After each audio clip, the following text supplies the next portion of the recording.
పాడేరు నియోజకవర్గం నుంచి మన పార్టీ తరపున ఎన్నిక కాబడ్డ జెడ్పీటీసీలు ఎంపీటీసీలు అందరూ కూడా ఈరోజు అందరం కూడా ఇక్కడ కలవడం జరుగుతూ ఉంది. దాదాపుగా 85 చోట్ల పాడేరు నియోజకవర్గంలో ఎన్నిక జరిగితే మన పార్టీ తరపు నుంచి 57 స్థానాలు మనం గెలిచాం. ఈరోజు మామూలుగా అయితే ఈ ఓవరాల్ ఎమ్మెల్సీ స్థానాలు కూడా ఏదైతే జరుగుతూ ఉందో, పోటీ జరుగుతూ ఉందో, ఇందులో మామూలుగా అయితే ఎవరు తెలుగుదేశం పార్టీ పోటీ పెట్టకూడదు. నైతిక విలువలు ఉన్న ఏ పార్టీ అయినా పోటీ పెట్టకూడదు. ఎందుకంటే 600 చిల్లర స్థానాలు మనం గెలిచినాం. వాళ్ళు గెలిచింది కేవలం 200 చిల్లర స్థానాలు వాళ్ళు గెలిచినారు. మనకు వాళ్ళకు మధ్య తేడా దాదాపుగా 387 స్థానాలు వాళ్ళకు మనకు తేడా ఉంది. గెలిచిన వాళ్ళంతా కూడా మన పార్టీ గుర్తు మీద, మన పార్టీ జెండా మీద గెలిచిన వాళ్ళు. వాళ్ళ సైడ్ అయినా అంతే, మన సైడ్ అయినా అంతే. మరి అటువంటప్పుడు మెజారిటీ లేనప్పుడు ఎవరైనా కూడా పోటీనే పెట్టకూడదు. మామూలుగా మీ జగనే ముఖ్యమంత్రి స్థానంలో ఉండి ఇటువంటి పరిస్థితి కనుక ఉంటే, వాళ్ళకే కనుక మెజారిటీ కనుక ఉంటే అసలు మనం పోటీ పెట్టుండే వాళ్ళమే కాదు. ఎందుకు పోటీ పెట్టాలి? ఎందుకు డబ్బులు ఇచ్చి కొనుగోలు చేయాలి? వేరే పార్టీ గుర్తు మీద గెలిచిన వాళ్ళను ప్రజలు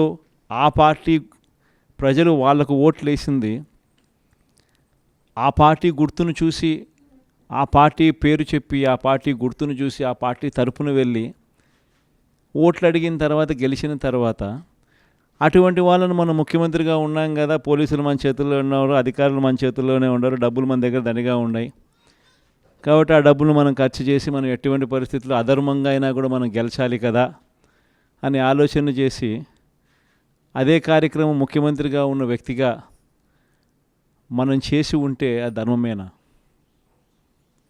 ఇది ధర్మం కాదు.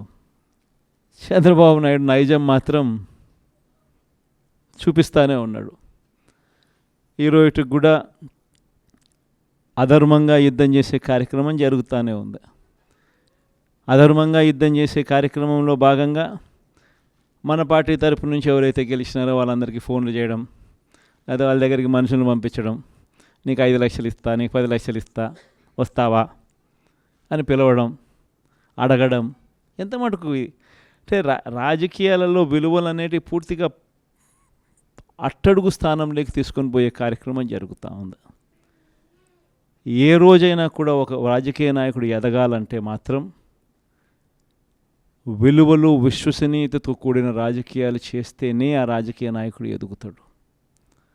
ఏ రోజైతే మనం మన క్యారెక్టర్ని అమ్ముకుంటామో, ఏ రోజైతే మనం విలువలను, విశ్వసనీయతను రెండింటినీ కూడా పక్కన పెట్టి రాజకీయాలు చేయాలని ఎప్పుడైతే మనం ఆలోచన చేస్తామో, అప్పుడు ప్రజలకు సమాధానం చెప్పడం కథ దేవుడు ఎరుగు, ఇంట్లో కూడా మనకు గౌరవం ఉండదు. ఇంట్లో కూడా మనకు గౌరవము, వాల్యూ ఉండదు అన్న సంగతి ప్రతి ఒక్కరూ కూడా గుర్తుపెట్టుకోమని కోరుతా ఉన్నా. నేనైతే నా జీవితంలో రాజకీయాలు నేను అట్టే చేశా. నేను కాంగ్రెస్ పార్టీ నుంచి బయటకు వచ్చినప్పుడు వెనక్కి తిరిగి చూస్తే నా వెనకాల ఎవరు లేరు. నేను, మా అమ్మ ఇద్దరమే బయటకు వచ్చింది. నాతో పాటు కొంతమంది ఎమ్మెల్యేలు వస్తామంటే కూడా నాతో పాటు రావాలనుకున్న ఎవరైనా కూడా రాజీనామా చేసి రావాలా అని చెప్పిన. ఈరోజు అక్కడి నుంచి మొదలు పెడితే కేవలం ఇద్దరం పార్టీ నుంచి బయటకు వచ్చి మొదలు పెడితే ఈరోజు దేవుని దయతో ప్రతి అడుగులోనూ కూడా విలువలతో కూడిన రాజకీయాలే చేశాము, విశ్వసనీయతతో కూడిన రాజకీయాలే చేశామని గర్వంగా తలెత్తుకొని కూడా చెప్పగలుగుతాం. ఎందుకు మొన్న ఎలక్షన్లే 2014 ఎలక్షన్ మీ అందరికీ గుర్తుండే ఉంటుంది. మనం ఓడిపోయాం ఆ ఎలక్షన్.